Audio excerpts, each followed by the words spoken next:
Years ago, I shot 10 bags of heroin every day.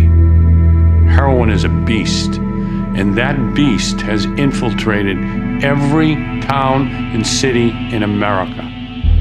In 2016, 64,000 Americans died of an accidental overdose of opioids. I hope that the stories we bring you on this show save lives in 2018. I'm Richie Farrell. I'm a heroin addict.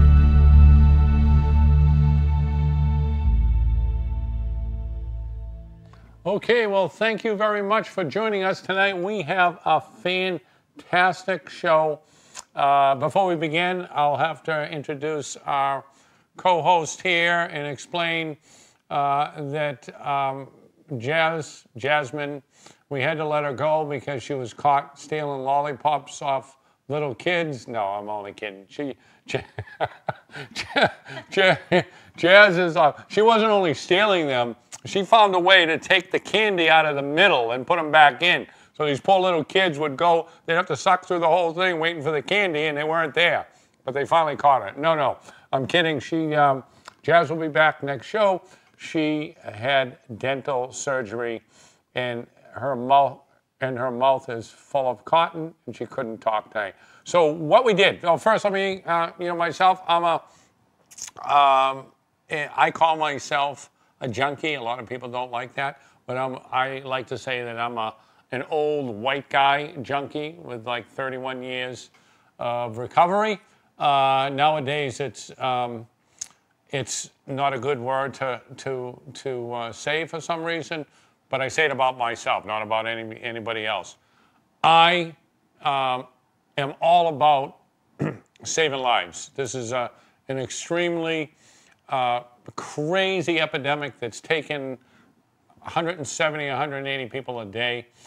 This show is focused on saving lives, and whatever we have to do to make that happen, to get recovery out there, good recovery. So, without waiting any further to explain who this young lady with purple hair is, it's Amy the Mermaid Cloutier. That's okay, I like that. New middle name, we're going to cut out Anne, and we're going to be Mermaid. I'm a woman in long-term recovery from heroin myself. I too once was a junkie, call myself that, self-proclaimed, and I'm just glad to be here. So, let me say, I think you told me one time, because you were on this show, that you lived on the beach in Ocean Beach, right? In California, yeah. So tell us a little bit of your story before we bring on William, our Skype guest from Pennsylvania. So a little backstory, I started using opiates from a car accident at 19. I was 19, I got $20,000 in a prescription of Oxycontin. And from then on, it didn't take me very long to not be able to get the pills off the street anymore, and heroin was cheaper, so I became an IV heroin addict at 21. I did a lot of crazy things. I lived in South Beach, Miami when I was 21. Then I moved to California. Just always trying to escape myself and escape anything that I could, and always pointing the fingers at everybody else. It was because I, didn't have this growing up, or because I felt this way, or because I got in this relationship. And it was always everybody else's fault, and I could never take responsibility of my own actions. Right. And I was always trying to feel connected to something, because I always had that feeling of being disconnected. I ended up homeless at 23. I was homeless in California, and then I came back to New Hampshire because I grew up in New Hampshire. And, I was strung out from crystal meth, heroin, Xanax, booze, you name it, I was doing it. And not that, I had a great relationship with my parents because everything that I had done. And then I came home thinking that everybody was going to welcome me with open arms. Right, and that's it. No. No, that wasn't the case. I was strung out. I had red hair up to here. I had tattoos. My father hates tattoos. Hi, Dad. Covered in tattoos. And I wasn't employable. I wasn't. What did he say to you when he first saw you? We won't go there. And I lived homeless in Massachusetts and New Hampshire. You know, it was real heroin. Thank God it wasn't like it was today, because I had overdoses then, but it wasn't, you know, as bad as it is today, because the fentanyl wasn't in the heroin. Yeah, it was right. actually heroin. It was heroin, yeah. You know, the little tickets from Lawrence. Yeah. And I did that for a long time, and I just never knew that there was a solution. I never knew that there was a way out. I said, like, if I make it to 25, like, I lived a full life. Like, I had no goals, no aspirations, no desire to be anything in my life. Yeah. I was like a bartender that was unemployable. So, like, where was I going in life? No, I graduated high school, but that's it. The funny thing is, when you're talking about that, I remember being strung out, you know, always chasing it. And it was almost as if that I wanted to die. I didn't want to. So it's like, okay, if I get a beat bag, or if I, you know, if something happens, you know, then I die, you know. And that would have been a gift. It would have been a gift. I call it purgatory. I call that, like, last year of my life, like, waking up so angry that, like, that last shot didn't kill me. Yeah. Like, waking up so angry that I was still alive for almost a year of my life. Right. I did that until I finally asked for help. So have you read my memoir? No. You're supposed to lie and say, yes, I did. Oh, yeah. Anyway, Yeah, I have. Read not a read liar, my though. memoir, and you'll see that I ended it all. We said, you know, that myself and a couple other, and said, F this. We're going to put too much in, bang. But we didn't die. Yeah. You know? I tried that a bunch of times. And it was like, holy crap. But before we do, I want to bring in William. Now, let me just tell you one thing, William. It appears that my friend Amy, the mermaid, is going to have to converse with you, because I lost the sound in my ear. So I'm gonna read lips and stuff. And I don't have it either. but tell us like your story. And your Facebook group is Kill the Heroin Epidemic Nationwide. It's huge, man. So, you know, tell us a little bit about yourself and what you do. Thank you. Hopefully, the sound's working. You hear me right? But yeah, I'll give you the short version. My name's William Charles. I'm the founder and publisher of Kill the Heroin Epidemic Nationwide.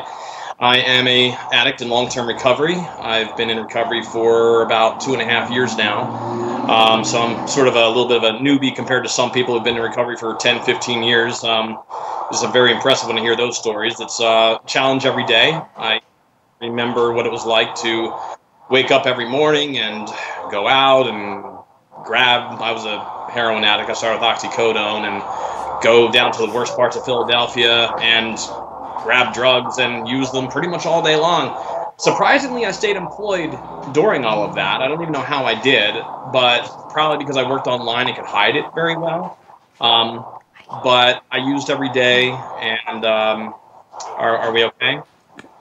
Do we have sound? One second. One second. Can I get the control room to leave the door open, please? Can I leave the control room to leave the door? You gotta be careful of echo. Okay. But we're gonna try to actually fix the problem. Okay.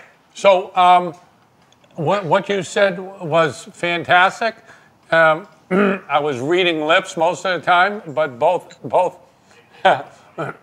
So let me just say this: is how did you build a group that big? It's a good question. A lot of people think that I bought likes. That I went to these fake sites and bought likes and followers, all these fake ones. No, I did not do that. It's funny, though, because a lot of people accuse me of that. Admittedly, though, I did put a lot of time, energy, and money into it. Thankfully, I have money left over from not... I guess I didn't go... My bottom line or whatever, I guess, or my rock bottom wasn't as much as other people's. So I had some money, and I decided I wanted to help people. I felt it was an idea that God gave me. So I took a lot of the money I had and put it into Facebook advertising, into building a website, into all these different ideas. I have experience publishing, we put it all together and decided that I wanted to make film. So the group got pretty fast with the content because we put a lot of ad, put the page in front of more people. So all the followers are legitimate, but you know, it went in front of more people. Said, "Hey, do you support us? Do you want to see this? What we do? Like us, follow us if you hate heroin and you want to join in the cause and fight against the epidemic." So that's all kind of thing. So, let me ask you. I'm a guy I talked a little bit about 31 years, and I'm a big fan. And Jazz and I always go at it like this because she knows what I'm going to say. And I'm a big fan of abstinence, and I'm not a fan of MAT. And I think the A is missing in this epidemic. You know, the assistant is missing.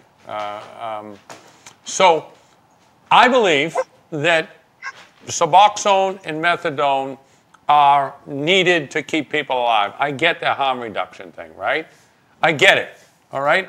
But I believe we've gone too far.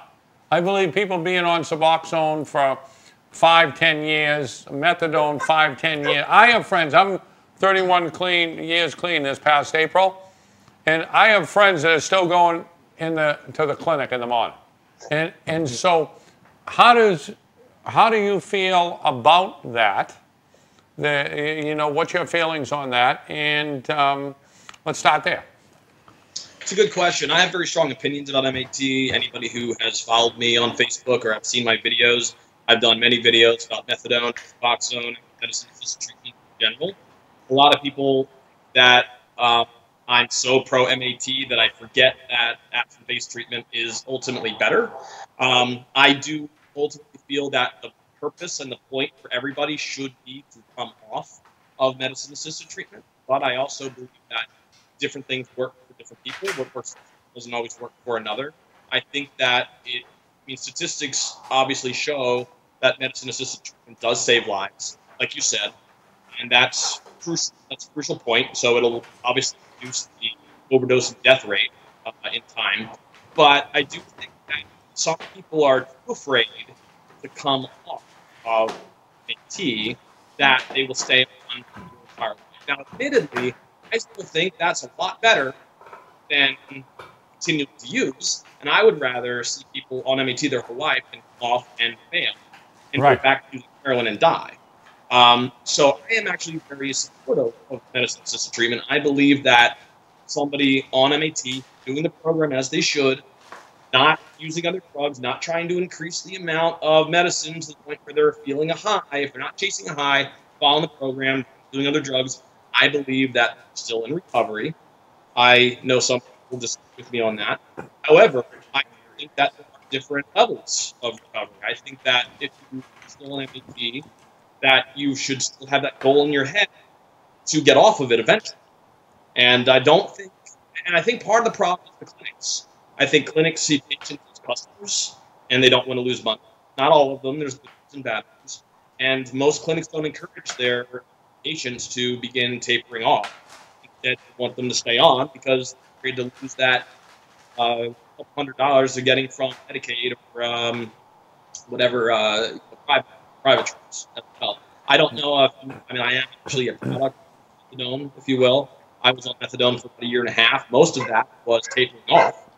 I got up to 70 milligrams, and then I think in 3 months started tapering down 1 milligram per week, and came completely off methadone. I'm off methadone for over 1 year now, and feel great. Yeah. So let me ask you this. The thing that bothers me is that only me. I wrote a memoir that Amy didn't read, of course, you know. But after my memoir, so I was in a court-ordered detox, and they wanted to see if I was a threat to society, and I had to go through this statement. And I was in this place that was like, you know, of course you've seen. I don't know if she's only 21, so I don't know whether she's seen it. But did you see One Flew Over the Cuckoo's Nest? No. See, I knew she wouldn't. Did you see it, William? No, I did not. Oh my I God, definitely I'm an don't know old who man she here. is. But anyway, so it was I a real definitely bad. heard of it. Yeah, it was a real bad place, you know. So I always say, look at One Flew Over the Cuckoo's Nest, and the detox that I was in made One Flew Over the Cuckoo's Nest look like a 5-star hotel. That's how bad it was.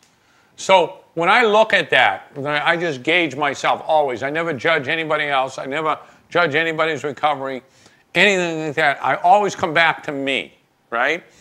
Is that I went on and had here's when my ego takes over. I won the DuPont Columbia, covered the war in Bosnia, made movies in Hollywood, been on set, worked with actors, and I never would have been able to do that if I had been on MAT.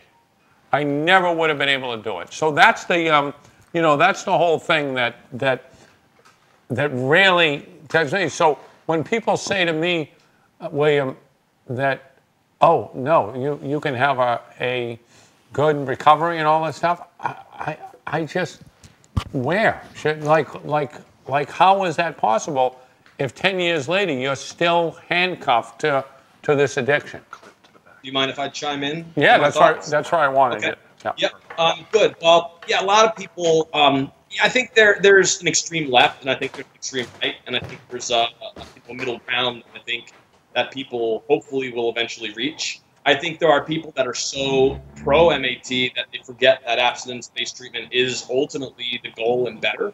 And then there's people so against MAT that they're making people on MAT feel like they are still active addicts, and they might as well go back to using heroin. I've talked to some people on MAT that are proud of themselves and getting their lives back that have been shamed and ridiculed at Alcoholics Anonymous, Narcotics Anonymous, and literally stripped from their medallion or and saying they're 13 or whatever. And I had one person tell me that they seriously considering going back to using heroin. Right. So, and I had to spend some time with them, encouraging them and letting them know how I feel and whatnot. So let me get back to it. I think it depends on what you do for a living and what you ultimately want to do. Perhaps it's not so convenient to travel if you're AT. I don't know exactly what your story is and why you feel you couldn't do everything you did if you were on MAT. I could have done everything I was doing whether I was on MAT or not. I could still do what I'm doing now if I was still on methadone. Right. I also don't have to do a lot of traveling. Admittedly, I do see now what people mean when they call methadone liquid handcuffs, not because I think it's bad, and I think it's a viable treatment option for many, including me. It worked, but I know it does limit where you can go, what you can do under certain circumstances. Right. But did I feel high on it? No, I felt the same as I feel today, and I'm not using anything. I taper down so slowly, though. I think some people, when they try to come off, they do it too quickly, and it becomes handcuffs for them because they stay on. I think if people realized, hey, I can go 1 milligram a week and come off, I understand everybody's different, but maybe 1 milligram every other week, they go slow enough, they can eventually get off. Yeah. So this is my experience, and I am not one side or the other. I'm kind of, I don't really know. You're Switzerland. Yeah, Yeah, right there. So my thing is that the studies that have been made about MAT and about Suboxone don't really enter in the quality of life that you're having. And like my experience with, people that are on MAT is that they might still do other things. Like they might still drink because as long as they're not doing heroin, it's okay to do these other things. And then like getting like the real recovery piece, or like saying I'm on Suboxone and like going to meetings but like still drinking or doing these other things because they're just abstinent from heroin, is where I think it gets a little iffy in like the MAT world. And like all those studies, if you look at most of them, they're like year-long based. They're not long-term based, and they do short-term, like people in treatment or in like 30, 60, 90-day programs, but they're not really following them up with like 5 years later, which it's not really, I mean, it's been around that long, and like I have experience. I tried Suboxone, like I tried those things, and like I sold them for drugs and did all those other things. So it didn't really work for me. But that's just where like all those studies are a little bit skewed, because they say like, oh yeah, they have this high success rate, but they're not doing it in like a 3-year, 5-year. It's these short term, like, yeah, MET works for like the first year and they follow these people, but then it's just lost. So all the parents and everybody sees all these amazing studies, but they're very short term, not long term. Right. I mean, I think that's a valid point, completely. My response to that would be, I'm just sort of thinking through not just my experience, but other people's experiences also. I agree that the studies need to be more long-term. Maybe there's not been enough time yet. The problem is, too, that's not necessarily just true for people in MET. That's true for people in recovery in general. A lot of people will say they're in recovery because they stopped using heroin, but they're using marijuana. They smoke. Or they will have an occasional drink of wine. And there's a whole controversy about whether it's okay for a recovering heroin addict to have the occasional glass of wine if alcohol was never a problem for them. I'll admit, I'm Switzerland on that one. I think there's a little bit of I can see the point on both sides. Now, I think it's the best, ultimate, if you have a problem with addiction, it's clear that something else may touch the pleasure center of the brain a certain way, not just heroin. So I think it's best, if you have an addiction problem, to stay away from all mind-altering substances altogether. Now, that's not necessarily true initially, because people will say, well, methadone, Suboxone, they're mind-altering substances. How can you justify that? Well, it's also different, because when you are addicted to something so much more potent, and then you go down to your harm reduction, you're reducing the amount, and the medication is much less powerful. You're not developing, I mean, you become dependent on those, physically dependent, but you're not really addicted to it because you're not getting a high. You don't experience that elation that goes along with that goes along with it.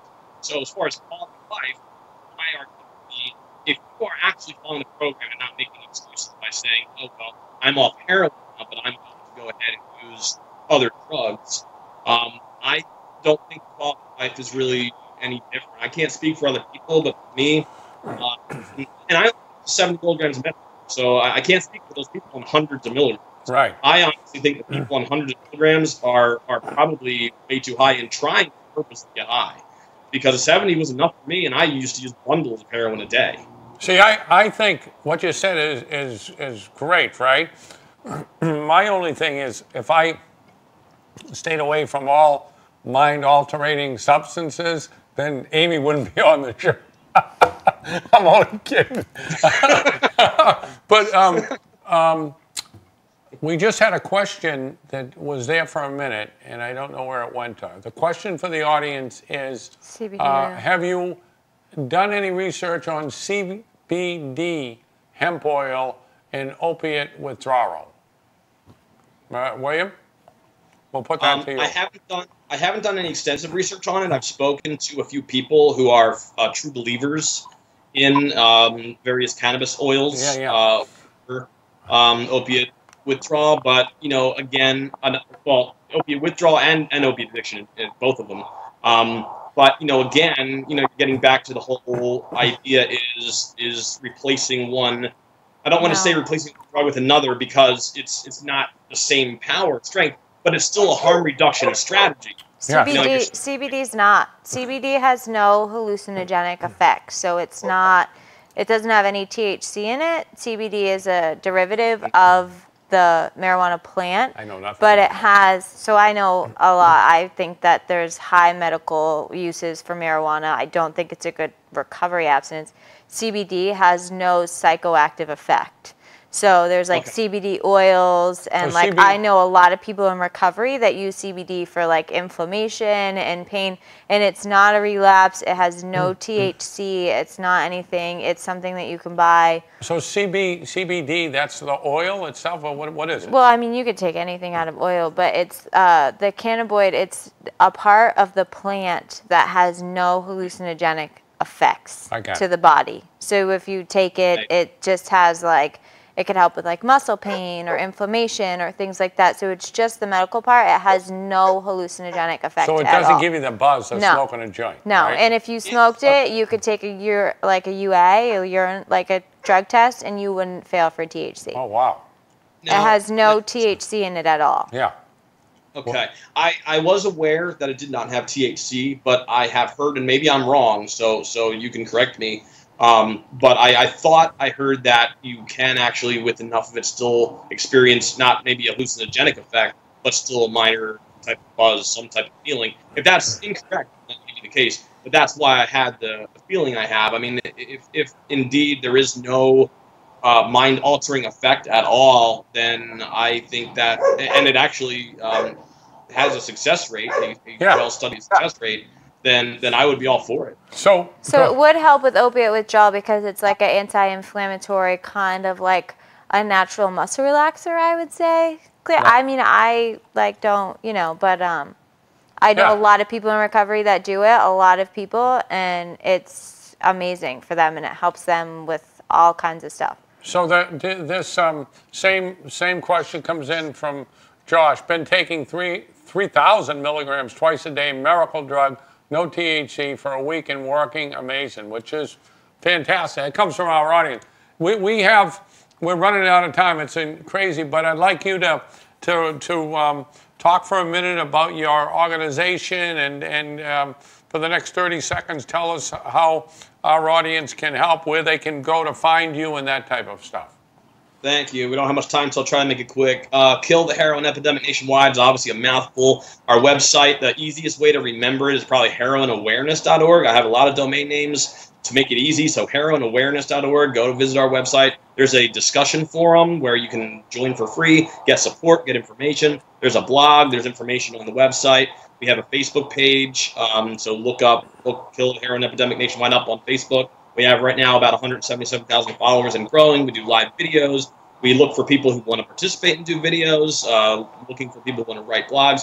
If you're looking for treatment help, we have a contact form on the website, phone numbers, things like that. Fantastic. And do you have any mermaids that work for you? Do I have any what? No. So she's a mermaid. It's the first mermaid I've ever met in 31 years. I met a lot when I was using, but these shows go so fast these days. So I want to thank you. I want to thank you very much, William, for taking your time out of your day to talk to us. We wish you all the luck. We'll send people there. And thank you very much. We want to thank the audience. We want to thank Josh for his questions. And we want to thank the mermaid. Thank you very much. Thank you for having me.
3, 2.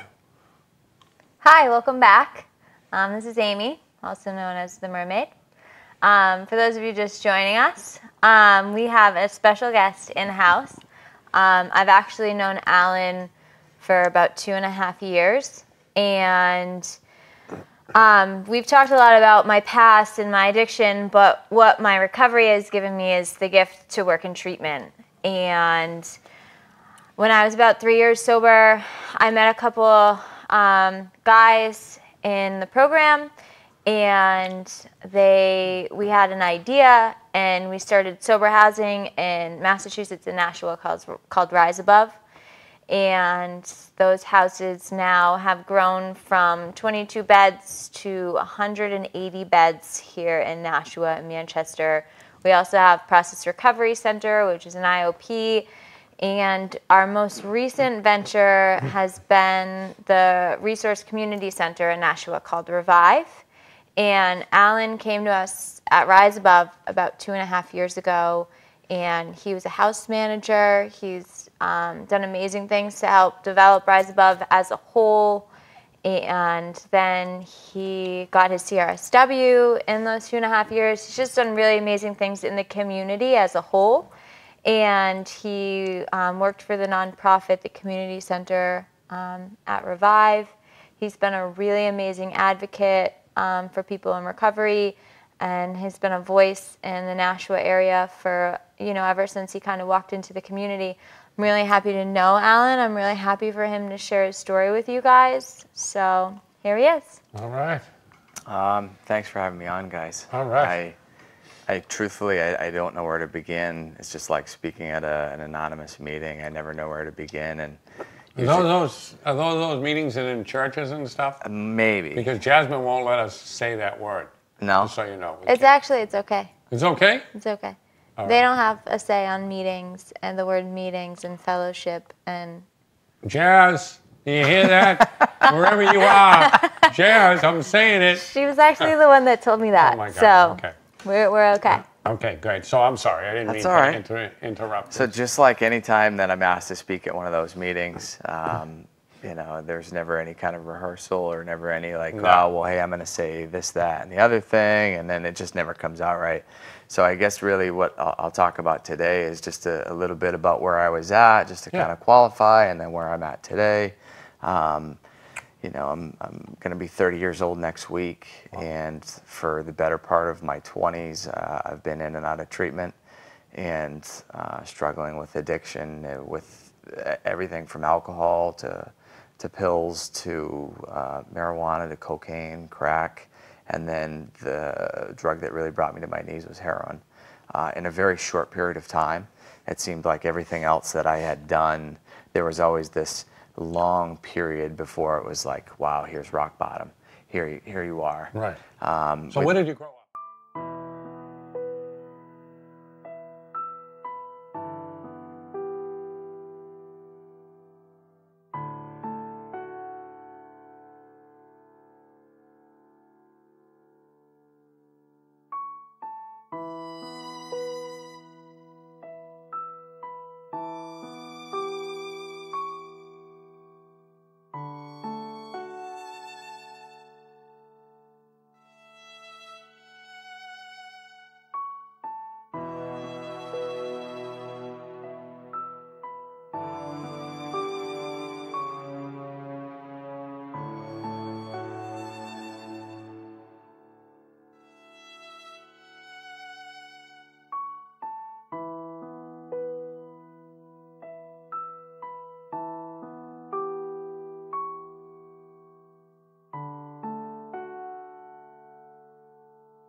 Hi, welcome back.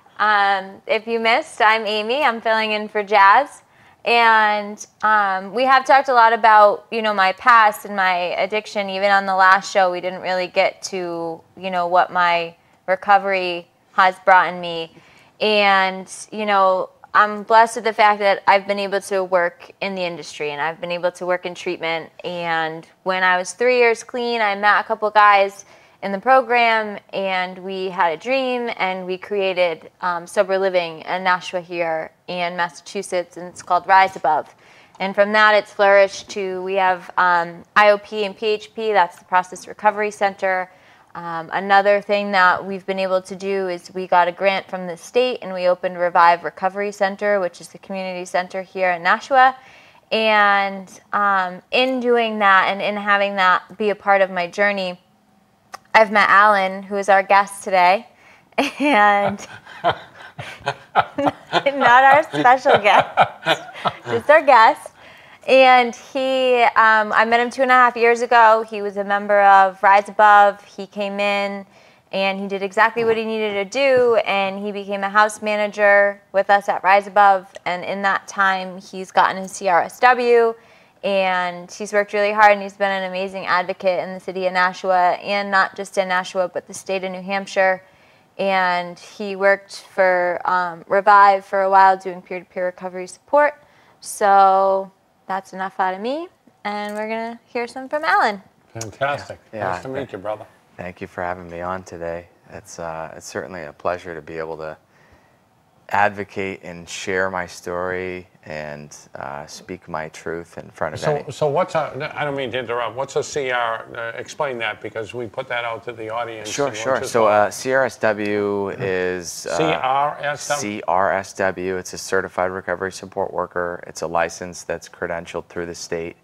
And that came to be about 3 years ago, approximately, give or take.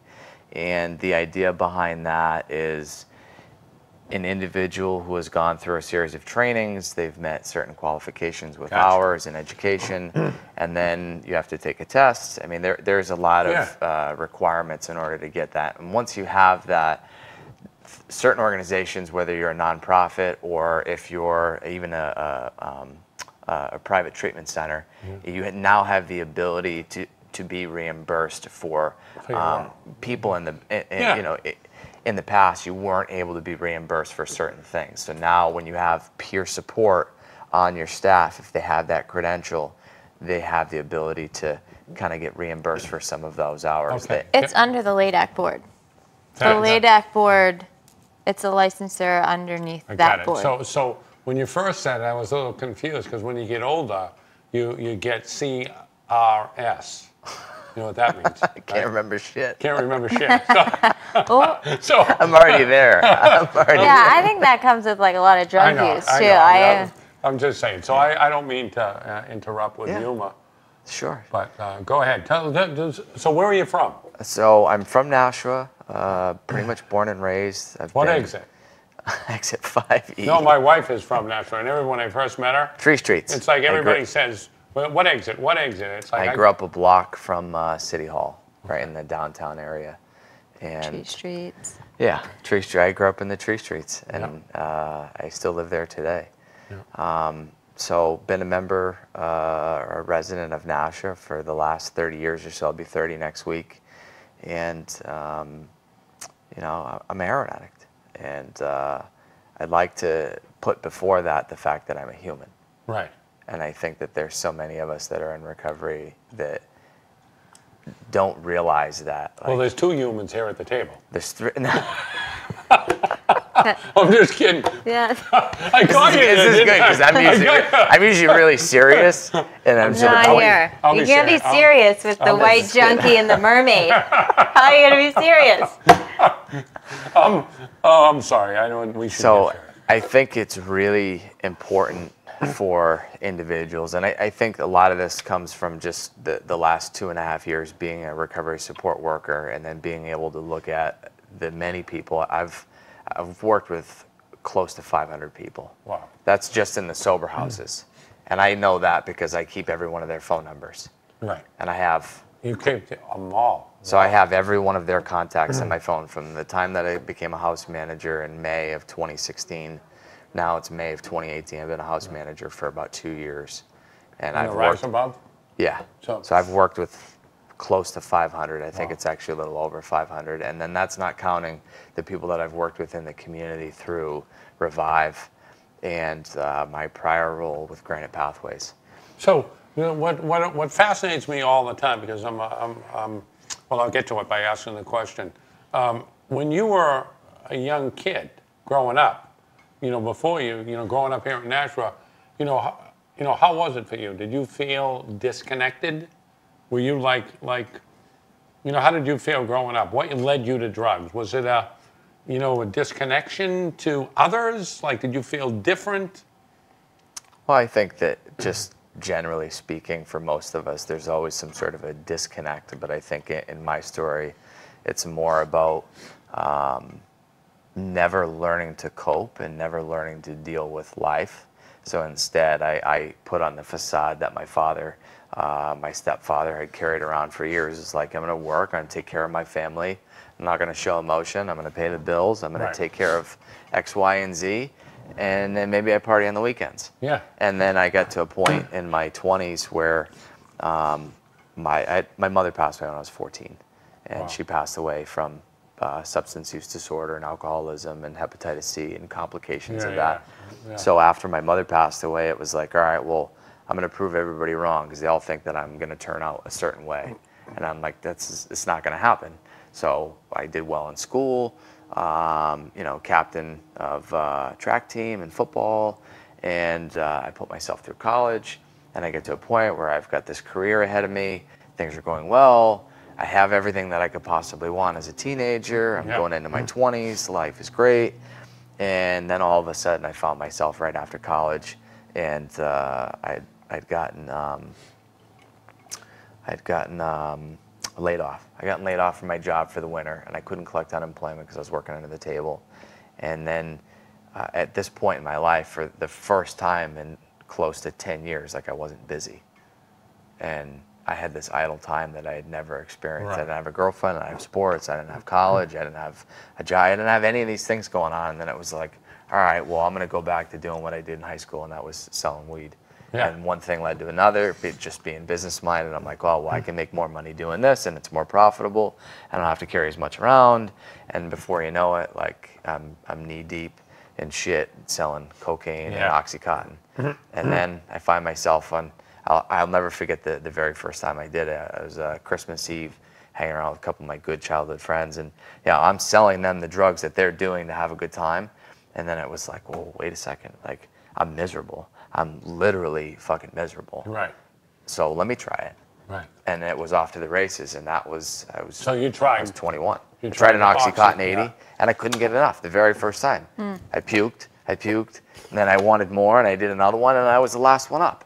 And that's been my story for years. Do you know that's everybody's experience that I ever talked to about Oxycontin? They're like, yeah, the first time I did it, it was awful. I threw up, I was sick, and it was like the best thing ever. Yeah. Like every single person I ever talked to, that's like their exact experience. Right. It's like, yes, I really just want to puke on myself. Yeah. So great. I know it. So that ended up turning into a 7-month run where I'd picked up 7 Class B felonies for sales, and I found myself with a $50,000 cash bail, and nobody bailed me out. Yeah. And I sat in jail for quite a while until my bail could get lowered. And through a weird series of events, I was able to make bail.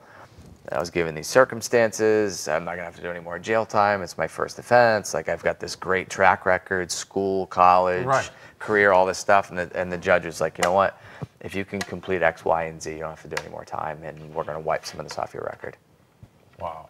That was 4 months, a 4-month window that I was given to do IOP and outpatient counseling and therapy and all this stuff. IOP?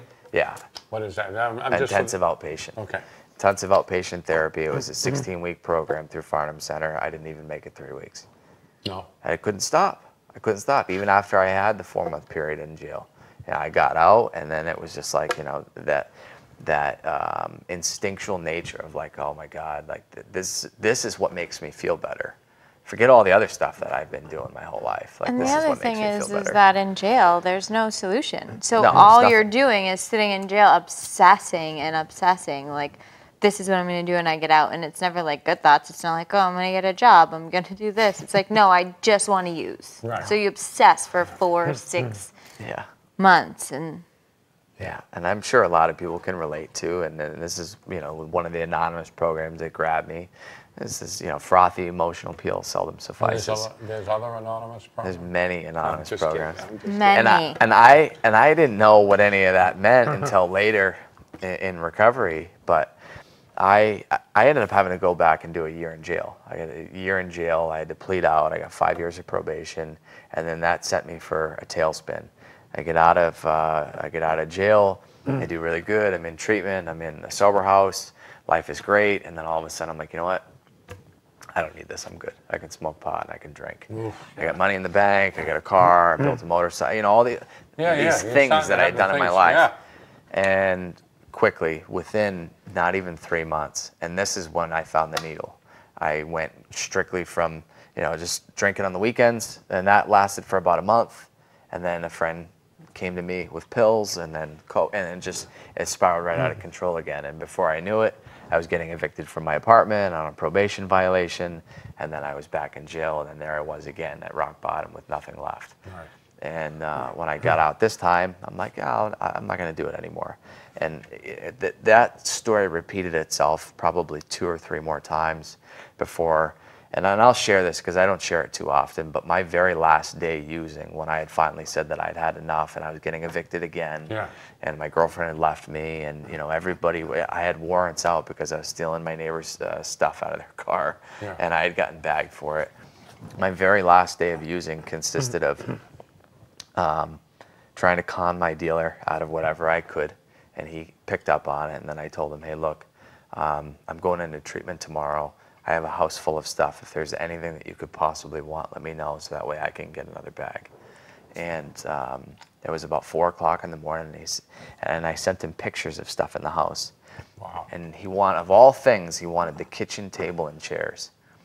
December 15th of 2015, it was raining, and all I had was a bicycle. And he lived probably 12 or 13 blocks away. It was a good 1.5 miles. And I disassembled the table. I stacked the chairs in 3 trips. I was able to take 2 chairs over, then I was able to take 2 chairs over, and then I was able to take a table in one hand. I'm 125 pounds, soaking wet, barely could stand, and I rode this thing across town A bag of heroin. for a bag of heroin that didn't even get me high. That's the biggest thing, right? But you know what? As you were telling that story, you know, I'm a writer, a screenwriter. I'm stealing that. Just picture that. Just picture the power of that, right? Yeah. For a bag of heroin that's not going to even get you high. Yeah. A kitchen he table. went through that. A kitchen table went through that. Took it apart and back and forth. How many trips did you make? 3 trips, and then I had to bring it all the way up to the 3rd floor of an apartment building and assemble it. Wow. And it's the funny thing too is like you're probably dope sick. So like when we're dope sick, we like sit on the couch and we're like, we're so sick, and then the dealer calls and we know we're getting a bag, and all of a sudden we're Superman. Right. And we got all the energy to like take a table apart and make 3 trips just to get that bag of dope. Yeah, that whole thing took me about 2 hours to get a bag of dope that didn't even do anything for me. And then my ride showed up shortly after I was done and brought me to treatment. And that was it. That was the last time that I used. And I forget about it. It's so easy to forget about it. But as I'm sitting here, it's like, you know, it's unscripted. You don't know what's going to come out. And I'm realizing that, you know, those are the things that I need to remember, because my life has gotten really good. And I'll talk a little bit about like where I'm at today. You know, in the last 2.5 years, I've been able to accomplish some amazing things, but it hasn't been alone. Like it's not been all me. Suboxone or just straight? Abstinence, yeah. I've tried everything. Yeah. I've tried the Suboxone, I've tried the MAT, and I was just one of the people that abuses it. And I don't know if it would have been different if I had some assistance. Do you know people that don't abuse it? Yeah, I do. You do? Yeah, I have a really powerful story of my best friend growing up. I have been using with him over the years. Yeah. My most recent, or my last run, was actually with him for a good portion of it before he moved out. And when I had finally come into treatment and got into recovery, I was about 4 or 5 months sober, and I got a call from him, and he was on his deathbed. And this was the second time from a lung infection. He had actually had a blood infection. Oh, yeah. And the first time he had abscesses all inside of his body. He fell, one popped, it spread, got into his heart. He was in the hospital for close to 2 months. Got out, swore, I'm never going to get high again. What's that called? Cardio? There's a term for it, right? Endocarditis. Yeah. And then it happened again. Apparently the infection never went away completely. Yeah. And now he found himself again, literally like rock bottom, absolutely nothing, like lost custody of his kid, family doesn't want to talk to him, he's in the hospital, he's in a locked unit up at CMC. Yeah. The locked units up there, like I went to go up and visit him, and they actually had to search me before I could even go in. Right. And he remained there for 6 weeks. And in the meantime, because he had all these surgeries going on, instead of bringing him out clean or bringing him out, not addicted to anything physically, they wean him. They'll wean somebody off with Suboxone in the clinic, but then they'll maintain your comfortability with the Suboxone. Yeah. So then, as you transition out, it becomes an option of, do you want to stay with this, or do you want us to taper you off before you leave? He ended up going to a treatment center that allowed him to be on the Suboxone. When he was getting ready to leave, he had called me and he said, "Hey, Al, I want to get into sober living. I need to do something different this time around." And unfortunately, the only one that I know of is Helping Hands in Manchester. They allow somebody to be on Suboxone while they're in the ministry. Yeah. And I think I said it's not ministry, but the that's Helping Hands Outreach Ministry. Yeah, that's right. Outreach Ministry, yeah. So he stayed on it for the time that he was there. He was able to get his apartment back, was able to fight and get custody of his kid, was able to get a full-time job with a 401k and benefits and all of these things. And now here he is, I think in June or the beginning of July. It'll be 2 years for him. Still on Suboxone. Yeah. He still goes to his regular meetings. He still goes and meets with a clinician. He hasn't increased his dose, from what I understand, and I don't know all the nitty-gritty details. So will he have to stay on that for the rest of his life? No. I think that's a common misconception that people have of it. No, because I know people that have 7-10 years. And that's a choice that somebody makes, and I think that with anybody in their path to recovery, there's always going to be that psychological factor. Look at somebody that's on Vivitrol. Right. It's no different. Right. You take that away from them, it's like the placebo effect. Right. I can sit here and tell you that the Vivitrol is going to take away your cravings. Right. You do a little research. It's not true. It does not take away cravings. But people are in the mindset that it does, so then it does. Right. So it's the same thing with the Suboxone or the methadone or the Vivitrol or any of that stuff. If you're psychologically and mentally prepared to make that leap, and that's your motive, then that's what's going to end up happening. Right. But if you're not ready and you need it, you need it. Vivitrol is different than Suboxone and methadone, though, because there's no psychological effects. It doesn't get you high. It's a shot that you take for 30 days, and it doesn't have any mind-altering substance. So I did a story when I used to write for the Huffington Post. So I would do all these stories, and I went to St. Louis and did these stories on these 5 people that were on Vivitrol and their stories. So you get, I spent a lot of time researching. I also talked to the drug company that makes Suboxone, and to a young lady that wouldn't go on record, but she said, our company didn't bring this drug in to be a maintenance.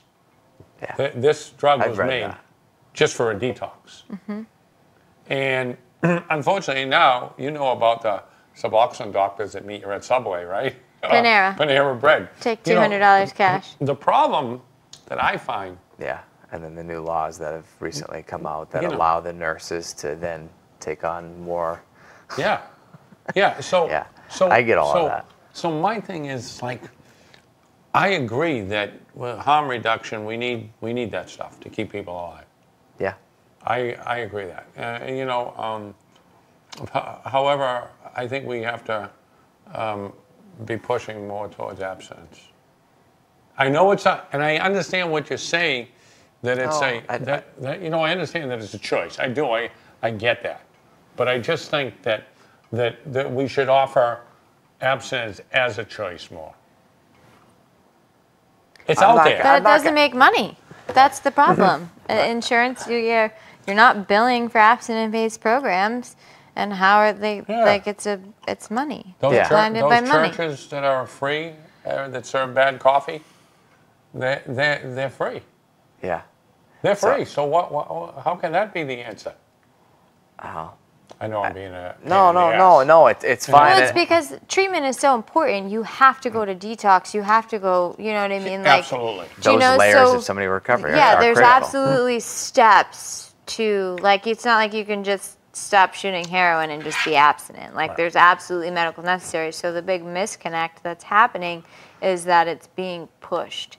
Gabapentin, Neurontin, like all these things are being pushed from, because treatment centers, state-funded ones, are getting kickbacks from federal government that if they have so many of their clients on these certain medications, they get money from federal governments, because federal is, and like a lot of people don't understand that. There's like this huge thing of lack of education. People aren't educated, so parents send their kids to treatment, and because they're sent to treatment and because these treatment professionals are saying, this is what your kid needs to be on, this is what they need to do, and the kids are young, they're, 18 to 23 is the biggest population right now, which is so sad, and they go in there and they're like, oh, well, can I do abstinence-based, or I can take this pill every day that's going to give me the effect, because most kids that are on the street shooting heroin or taking pills or doing whatever know what Suboxone and Methadone are, and they know they're going to get effect from them. Right. Yeah. So the option is, like, suffer a little bit, and then they're not being educated on what that is, like the actual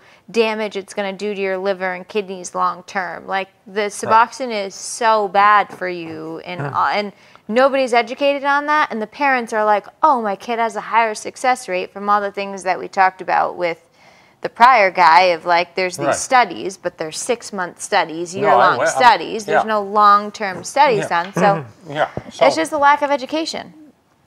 So my thing is, I agree, everybody's got to go their own path, but I don't think, so you have a opioid agonist and you have an opioid antagonist. Yeah. Both do different things to the brain. Correct. And both, and so methadone opens that gate all the way.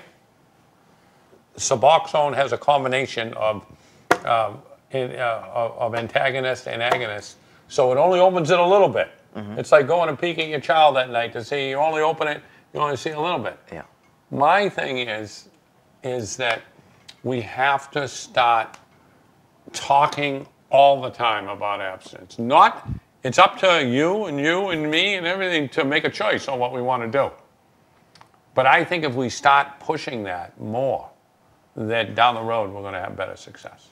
I'm going to give you my 30 to 45 second spiel, okay? You can take a minute.